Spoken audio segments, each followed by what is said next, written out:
A 22-year-old Calgary man is dead after a shooting incident in the northeast community of Marlborough. The man was gunned down in the street. As Jessica Scott reports, police say this may be an act of revenge.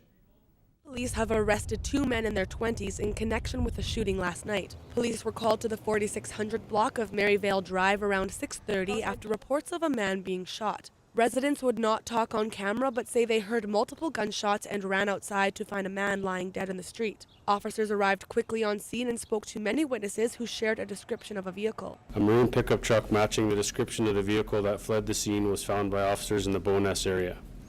It is believed the suspects left the truck and got into a second vehicle traveling to an address in Ogden. One man later left the Ogden location and returned to a separate Bowness address where he was arrested. The second man was eventually arrested at an address on Apple Grove Crescent Southeast. Two suspects are currently in custody for questioning. Their names and relationship to the victim will not be released until charges are formally laid. An autopsy was performed on the victim this afternoon and he's been identified as 22-year-old Emmanuel Carrar from Calgary. The investigation is ongoing today with a 2-block radius taped off around the house. Police are speaking to a number of witnesses as they believe this attack may have been targeted. The attack was 1 block from Marlborough Elementary School and some children also saw the body. The school has released this statement saying classes will continue as normal, but due to a police investigation in the area, there will be limited access with blocked roads. Investigators believe this shooting may be related to the 2012 homicide of Philip Salvio Annie. Calgary police are asking anyone who may have more information about the shooting to contact police or Crime Stoppers. For St. Newsfile, I'm Jessica Scott. A joint investigation by the Alberta Law Enforcement Response Team and Calgary Police has resulted in the seizure of an AK-47 assault rifle and $80,000 worth of cash and drugs. The AK-47, which is banned in Canada, was seized from an apartment in the Panorama Hills neighborhood in Calgary's northwest. The alert team also conducted a search in a Kensington apartment after they received information concerning suspected drug trafficking activity in the two areas. The combined $80,000 of drugs and cash seized in the two residences include cocaine, methamphetamine, heroin, and benzocaine, as well as $24,000 in cash. The weapon has been submitted for forensic analysis and ballistics to determine if it was used in any crimes. Clearly, a firearm like this in the hands of suspected drug dealer is of a considerable public safety risk. Guns are used in the drug traffic trade for protection, intimidation, and retaliation. Alert is working with the RCMP to try and find out where the guns came from. 25-year-old Norman Sunnyero has been arrested and is charged with 15 offenses, including possession of a prohibited weapon with ammunition. Calgary police are investigating an overnight stabbing that has left a man in life-threatening condition. Police were called just after 1 a.m. Wednesday morning. The victim was found lying on the ground and bleeding profusely in the 4300 block of 61st Avenue Southeast. A passerby called 911, and the man was taken to hospital where he remains in serious but stable condition. The deterioration of the oil and gas industry is bringing some Albertans back to their roots in a very literal sense. The business of agriculture is on the rise, with sales in 2014 reaching almost $30 billion. Kira O'Loughlin reports on how SAID is breaking barriers and helping to bring Canada to the international stage in one of the world's most powerful markets. Alma is not just for us, but actually supports the whole Alberta life and meat industry in this province. Until last month, the International Committee for Animal Recording had only 2 labs in the world that tested tracking equipment for livestock, and both were located in Europe. The third is now right here on SAIT campus, and project lead Bob Davies says the hope is the industry in Canada will benefit because of it. We started this lab originally to address more of the Canadian concerns with the conformance and performance of animal RFID equipment. And in the process, we realized that it was also really important for Canada to become a player in the international picture. Through Alma's support, Davies was able to secure a grant developing North America's first accredited ICAR test lab that makes sure our meat is properly tracked and safe. Davies and his team received the Alma grant in 2013 and began work on the new lab immediately, ultimately having to look no further than their own backyard for a research assistant who contributed immensely to the project. So I did actually the software that automates testing, and then I did a little bit of the hardware, so the test jig designs and the couple of electronics enclosures as well for the equipment. In 2010, Canada mandated the electronic traceability of meat and dairy animals. Being accredited means SAIT's lab is now able to evaluate that equipment for developers to ensure it meets the strict international and national codes before being sold. With money gained from contracts with manufacturers, SAIT will be able to buy even more equipment, adding to their already extensive testing. For SAIT Newsfile, I'm Kira O'Loughlin. The award show may not be until Sunday, but Juno's week has kicked off here in Calgary, and the schedule is absolutely packed. Jolene Tansoni joins us from the SAIT newsroom and has all the buzz about the events around the city. Jolene, what can we look forward to? That's right, Aaron. There's so much to see and do in Calgary all week leading up to the show before the celebrities hit the red carpet on Sunday night.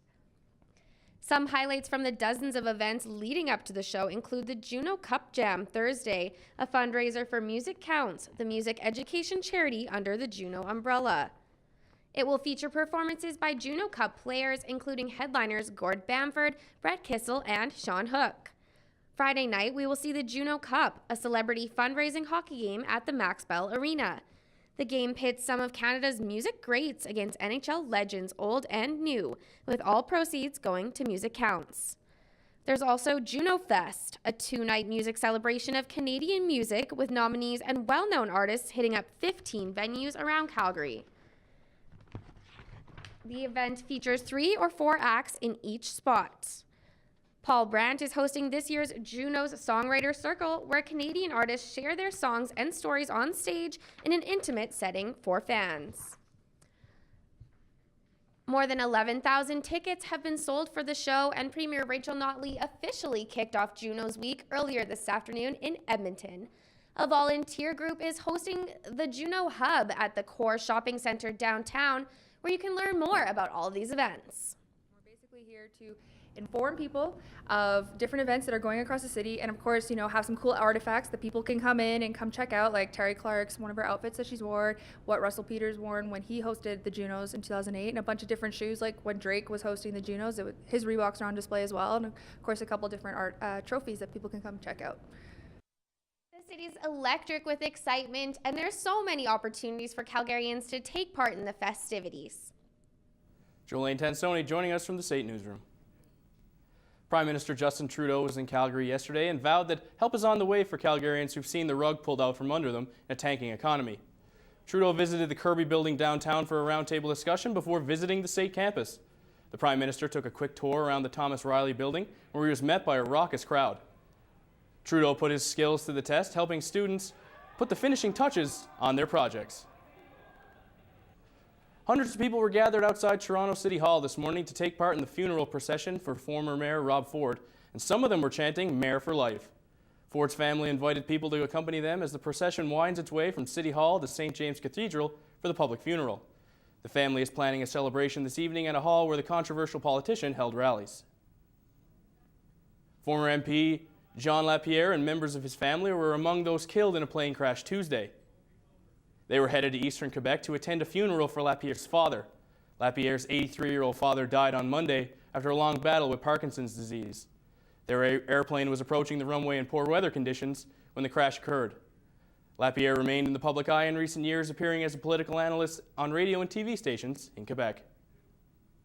Cole Wally is a young man with a mission to make communities safe to talk about mental health. Wally was given the Ethel Award for Mental Health and Addiction Service today. And as Hillier Alexander reports, it's an honor he was humbled to receive. I feel awesome. I mean, it came as a big surprise to me, but it's monumental. The people coming up and showing support for a topic that not very many people feel comfortable discussing, it's huge, right? So. Since 2014, Cole Wally has been a mentor, a tutor, and a sounding board for students when it comes to mental health.